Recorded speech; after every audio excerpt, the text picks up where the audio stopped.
Class আমি এই যাবৎকালে যতগুলো ক্লাস করিয়েছি আজকের ক্লাসটা কিন্তু সব থেকে ইম্পর্টেন্ট এবং আপনাদের সবাইকে একদম প্রথম থেকে শেষ পর্যন্ত ধৈর্য সহকারে দেখতে হবে এবং জানতে হবে। আমি আছি আপনাদের সাথে ইসরাত জাহান তমা ফ্রম জেরিন একাডেমি। প্রথমেই জানতে হবে আপনার কিভাবে ব্লগকে গুগলে খুঁজে পাওয়া যায়। এসইওটা কি? মূলত কন্টেন্ট রাইটিং এসইও, যেটা হচ্ছে আমরা গুগলে সার্চ করে যে জিনিসটা খুঁজি সেটা গুগলে যখন আমরা পেয়ে যাই, এটাই হচ্ছে ব্লগ কন্টেন্টগুলো। এবার আসি কেন এসইও দরকার। আমরা সবাই বলে থাকি বা শুনেছি যে এসইও এসইও এসইও, আসলে এসইওটা কি, কেন ইম্পর্টেন্ট, কেন এত এসইওটা লাগবেই কন্টেন্ট রাইটিংয়ে। আমার প্রথম কথা হচ্ছে আপনার যদি নিজস্ব ওয়েবসাইট ওপেন করার ইচ্ছা থাকে, যে আপনি নিজে ওয়েবসাইটে নিজের ব্লগ কন্টেন্ট পোস্ট করতে চান, তাহলে কিন্তু আজকে ক্লাসটাই আপনার দরকার। আর আপনি যদি নিজের ওয়েবসাইট না, কিন্তু আপনি একজন ক্লায়েন্টের আন্ডারে হয়ে আপনি কাজ করবেন, তখন আমি আপনাকে বলবো যে আপনি আপনার ক্লায়েন্টই কিন্তু আপনাকে জিনিসগুলো দিয়ে দিবে, যে আপনার কিওয়ার্ড থেকে শুরু করে যে জিনিসগুলো আপনার কন্টেন্টে লাগবে সেই নেসেসারি জিনিসগুলো কিন্তু ক্লায়েন্টই আপনাকে দিয়ে দিবে।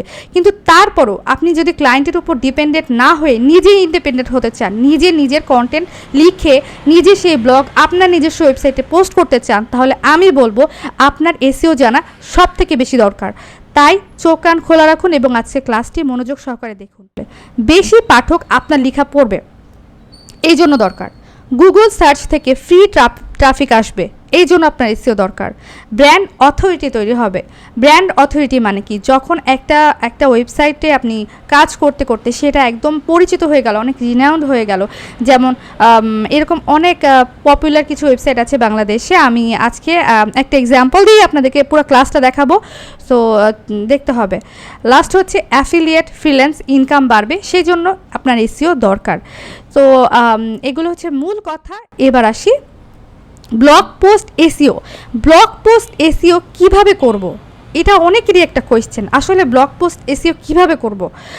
আমি বলবো, আমি আমার ক্লাসটা আজকে সাজিয়েছি ব্লগ পোস্ট এসইও 3টা মূল ধাপ নিয়ে। এই 3টা পার্ট যদি আপনি খুব মনোযোগ দিয়ে বুঝতে পারেন এবং নিজের ভিতর ধারণ করতে পারেন, আমি আপনাকে গ্যারান্টি দিচ্ছি আপনাকে ব্লগ রাইটিং এবং কন্টেন্ট রাইটিং লিখতে আর কোনো বাধা কেউ দিতে পারবে না, যদি আপনি ক্লাসটা মনোযোগ সহকারে দেখেন। তারপর হচ্ছে 3টে ধাপ কি দেখতে পাচ্ছেন: pre writing SEO, on page SEO, post publish SEO. এখানে হচ্ছে আপনার মেইন বুলেট পয়েন্টগুলো দেওয়া আছে, আমি এগুলো পুরো ক্লাসে আজকে ডেসক্রাইব করব। প্রি রাইটিং এসইও কি?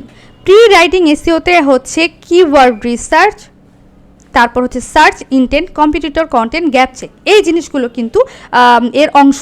যেমন আপনি প্রথমে কোন ব্লগটি লিখবেন, সেই ব্লগটা লেখার জন্য আপনাকে মূলত কিওয়ার্ড রিসার্চ করতে হবে। আমি মনে হয় বলেছিলাম যে কিওয়ার্ডটা কি। আসলে কিওয়ার্ডটা হচ্ছে আপনার মূল শব্দ, যেটা হচ্ছে আপনার গুগলে সার্চ করে আপনার কন্টেন্টটা মানুষ খুঁজবে।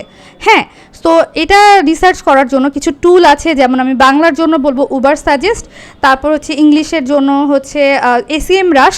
এই টুলগুলো কিন্তু খুবই গুরুত্বপূর্ণ আপনার কিওয়ার্ড রিসার্চের জন্য। তো এই কিওয়ার্ডটা কি লো কম্পিটিশন আছে কিনা, তারপর হচ্ছে এটা সার্চ ভলিউম, মানে কতজন মানুষ এটাকে সার্চ করে, কম নাকি বেশি।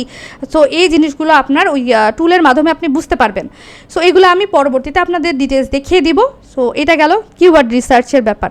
কিওয়ার্ডটা কিন্তু সব থেকে প্রথম ধাপ, যেটার মাধ্যমে আপনি বুঝবেন যে আপনার কিওয়ার্ড কোন কিওয়ার্ডটা দিলে আপনার হচ্ছে ব্লগটা সব থেকে ভালো হবে। এরপর হচ্ছে সার্চ ইনটেন্ট। সার্চ ইনটেন্ট কথাটা একটু কঠিন লাগছে, তাই না? কিন্তু এটা কিন্তু খুবই সহজ।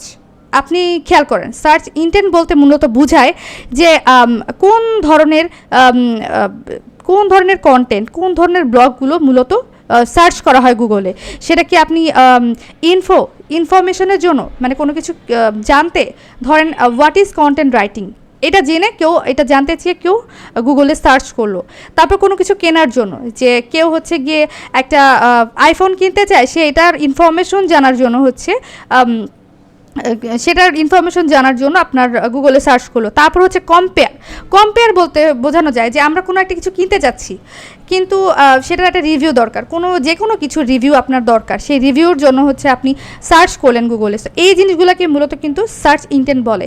কথাগুলো কিন্তু অনেক টার্ম আছে এসইওতে যেগুলো আপনার মনে হবে যে না অনেক কঠিন শব্দ, এগুলো দেখতে কেমন লাগে, অনেক ভারী ভারী কথা। আসলে কিন্তু তা না, যতটা কঠিন লাগে এতটা কঠিনও না, আবার আমি বলবো যতটা সহজ লাগে এতটা কিন্তু সহজ না।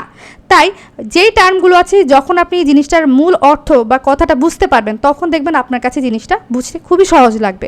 সেই রকমই সার্চ ইন্টেন্ট বলতে মূলত হচ্ছে আমরা যেই ধরনের কন্টেন্টগুলো বা ব্লগগুলো গুগলে সার্চ করি সেই সেটা আসলে কোন উদ্দেশ্যটা নিয়ে আমরা সার্চ করি, এটাই মূলত আপনার সার্চ ইন্টেন্ট। আপনি যখন কোনো একটা ব্লগ লিখবেন বা কন্টেন্ট লিখবেন, সেই কন্টেন্টটার সাথে আপনার কিন্তু অনেক কম্পিটিটর থাকবে যারা ওই একই টপিক নিয়ে এই কন্টেন্টটা লিখেছে। হ্যাঁ, সেইটা লেখার পর অন্যরা কিভাবে লিখে এগিয়ে গেছে কিন্তু আপনি যেতে পারেননি, আপনি র্যাঙ্কিংয়ে আসতে পারেননি। কেন আসতে পারেননি? তারা কি এমন দিল কিন্তু আপনি দেননি।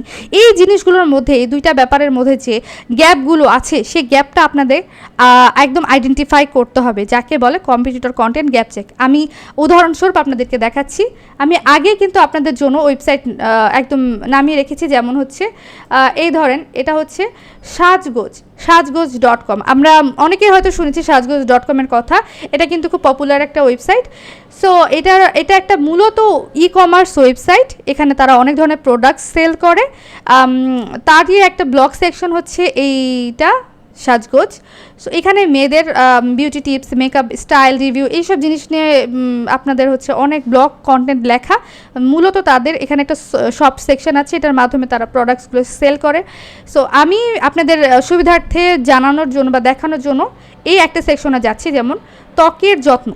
এখানে আমি গেলাম। হ্যাঁ, তো ত্বকের যত্ন নিয়ে এটা নিয়ে কিন্তু অনেক ধরনের দেখে আপনি অনেক কন্টেন্ট লেখা আছে, ব্লগ কন্টেন্টগুলো। হ্যাঁ, সো ত্বকের যত্নটাই ধরেন একটা কিওয়ার্ড। হ্যাঁ, আমি এমনি আপনাদেরকে বোঝানোর জন্য সার্চ করছি, সার্চ গুগল ফর ত্বকের যত্ন।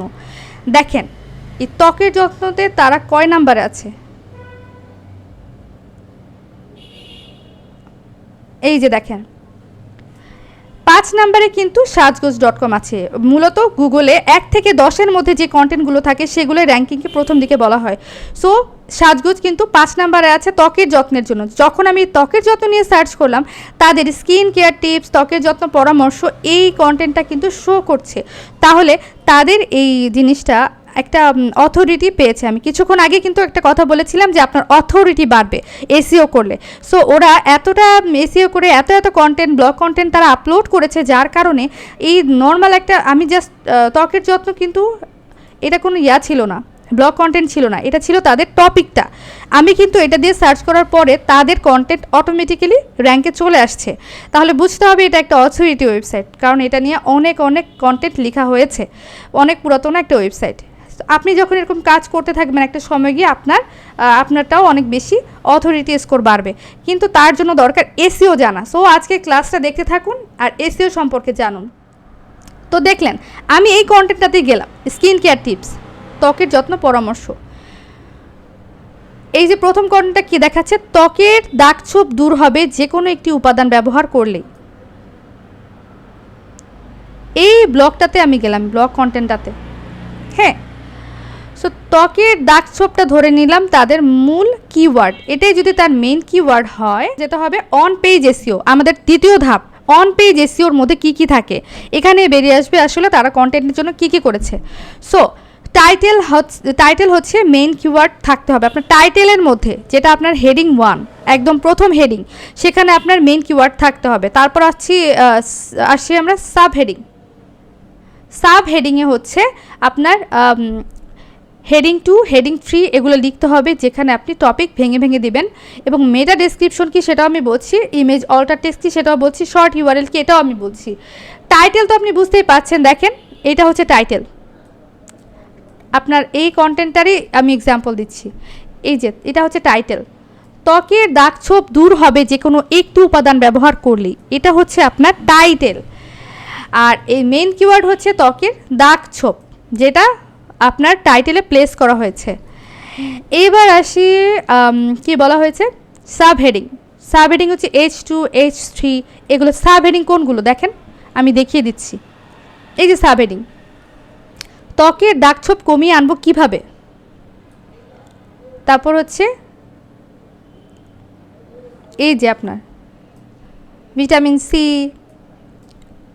Glycolic acid, niacinamide, kojic acid, alpha arbutin, এই জিনিসগুলো হচ্ছে আপনার একটা কন্টেন্টের হেডিংগুলো, সাব হেডিংগুলো। সো এবার আসি হচ্ছে আপনার মেটা ডিসক্রিপশন কি। অনেকে কনফিউজড হয়ে যান যে মেটা ডিসক্রিপশনটা কি, অনেকে বুঝতে পারে না, তাদের বোঝার সুবিধার্থে আমি আবার দেখিয়ে দিচ্ছি। ধরেন আমি গুগলে সার্চ করছি, আবার এই কিওয়ার্ডটা দিয়ে সার্চ করছি ত্বকের দাগছোপ দিয়ে সার্চ করার পর দেখেন সাজগোজ.com একদম 1 নম্বরে আছে, একদম যে কন্টেন্টটা আমরা দেখছি সেটা একদম এক নম্বরে, র্যাঙ্কিংয়ে 1 নম্বরে আছে। সো এই যে দেখেন আপনি সার্চ করার পর এই যে আপনার লেখাটা, আপনার হেড কী বলে এটা, টাইটেলের নিচে যে একটা ডেসক্রিপশন থাকে না, এই যে আমরা ছোট করে একটা ডেসক্রিপশন দেখতে পাই, এটাই কিন্তু মূলত মেটা ডেসক্রিপশন, যেটা আপনি যখন ওয়েবসাইট ওপেন করবেন আপনি লিখতে যাবেন তখন আপনি এরকম একটা অপশন পাবেন মেটা ডেসক্রিপশন। তখন আপনাকে আপনি মূলত যে লেখাটা লিখেছেন সেটার উপর বেস করে ছোট একটা সামারাইজ অংশ আপনার লিখতে হয়, যেটাকে বলে মেটা ডেসক্রিপশন। সো এগুলো হচ্ছে মেটা ডেসক্রিপশন। সো আপনি আপলোড করার পর গুগলে এইভাবে মেটা ডেসক্রিপশনটা শো করে, দেখতে পাচ্ছেন প্রত্যেকটা ওয়েবসাইটে কিন্তু সেম। এইবার যাচ্ছে হচ্ছে আমার পরবর্তী কথা, ইমেজ অল্টার টেক্সট কি। ইমেজ অল্টার টেক্সট মানে সেখানে কিওয়ার্ডের ব্যবহারটা করতে হবে।